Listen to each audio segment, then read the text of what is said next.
Niaraba ny filohan'ny tetezamita ny gouvernement tanotarian'ny Premier ministre Jean-Omer Berziky amin'izao fiantombohan'ny taona 2024 zao. Toy zahay mpiara-miasa aminao ao amin'ny gouvernement amin'izao asaramanitra izao tonga izahay hitondra teny fiarabana noho ny natratraratsika ny taom-baovao zay asaramanitra no filazatsika malagasy azy satria erany izao tontolo izao rehefa tonga ny vanim-potoana ohatra zao anipahana ny taona taloha dia hidirana amin'ilay taona vaovao dia faly ny fampiarahana ny olombelona indrindra fa ianao moa ray aman-dreny ny firenena ka dia tonga izay miara-abanao mirasoa indrindra ainganeka ny taom-baovao 2024 dia ho taona zina ho an'ny firenentsika hitondra fahasalamana mba hahafahanao manatanteraka ny avidinao andriamatoa président hitondra hery sy tanjaka ary ainganeka izay rehetra atao dia ho tanteraka ny tsara indrindra avokoa ankoatran'izay moa ho an'ny tanindrazantsika dia mirary kora mirary ity taona ity hitondra soa sy fandrosoana ho an'ny tanindrazana ho an'ny malagasy rehetrarehetra izay andriamatoa filoha ny teny fohifohy entinay ato amin'ny gouvernemanta miara-abanao ankoatran'izay moa misy fomba mahazatra antsika malagasy zay hita fa mety sady tsara ty zay ty mitondra zavatra kely fa tsy arovana kely de kely tsy anotony ny voninahitra zao fa inony mba vita varambiny tanana ka dia atolotra ampanetretena sy ampitapana aminao monsieur le président. Fisaorana sy fakatelemana no atolotra nareo membre ny gouvernement tsirairay avy no ny fanomezana voninahitra no ny fatongavana zao taona vaovao zao. Ny teniko moa dia tsotra amin'ny mpiara-miasa mpiara-mitantana amintsika nandritra n'izao tetezamety zao dia hita fa nanjaka ny fankatiavana na dia misy azy ny hevitra tsy mitovy itsindraindray ka zany no nafahatsika dia isoratsika n'Andriamanitra lehibe namarana ny taon'iny zay anisany hoe nisy tanjona lehibe napetratsika dia hoe ny fanatanterahana miaraka ny fifidianana tsy misy romiromy ary indrindro tsy sinony hoe sanatriny vava hoe ny malagasy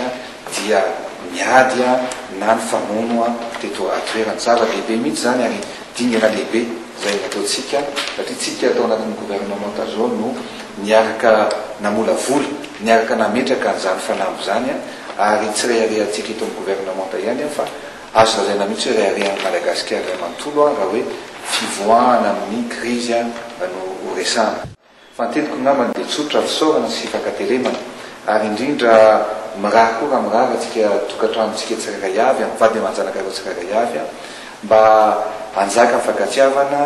ary mba azo fahasalamantsika tsirairay avy ary tonga ihany koa amin'izay tanjona ho apetraka amin'ity taona ho avy ity fa indrindra moa fahasalamana ny zava-dehibe indrindra dia izay no firaritsoa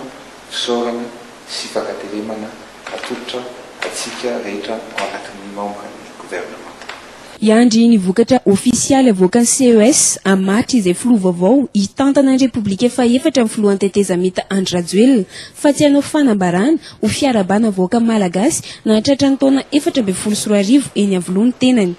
Isy ny fotoana ametrahan'izay filoha vaovao eo ny vina ho amin'ny 5 taona hitantana ny firenena ka rariny ny filoha Andry Rajoelina raha izy ihany koa no hiara-aba sy hirary soa ny vahoaka malagasy rehetra noho ny taona vaovao 2024.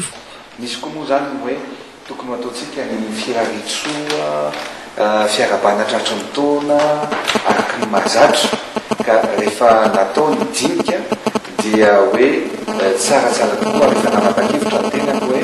raha tsy efa anapa-hevitra efa andray amoaka ny vokatra ofisialy zany CES dia alao izay filoham-pirenena vaovao no mirary soa ny vahoaka malagasy mametraka ny programa zay fa fomba fahafantarana anazy amin'ny tondrana amin'ity firenena ity amin'izany firariana sy fiarabana tratra ny taona zany ka dia nanapa-kevitra zany hoe ny filoha vaovao no anao amin'izay firaritsoa fiarabana tratra ny taona amin'ny ensemble amin'ny administration tokony andraikitra mpanjakana rehetra eto amin'ny firenena androany zay conseil des ministres farany ihany koa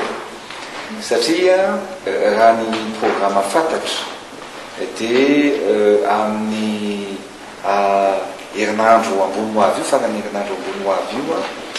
no ametraka ny voka-pividianana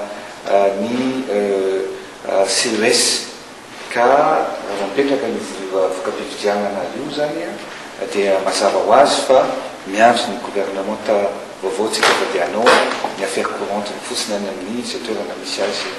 tsirairay avy any satria ny CES no mamaritra zany an'izay hoe maripototra amin'izay dia miandro ny passation zany tsika sisa rehetra amin'ny fotoana zay tokony anaovana anazy. Nentina namaranana ny fifampiarabana teto Ambohitsoroatra ny filan-kevitry ny minisitra izay filan-kevitra farany amin'izao fitantanana Filo Andry Rajoelina ny tetezamita izao.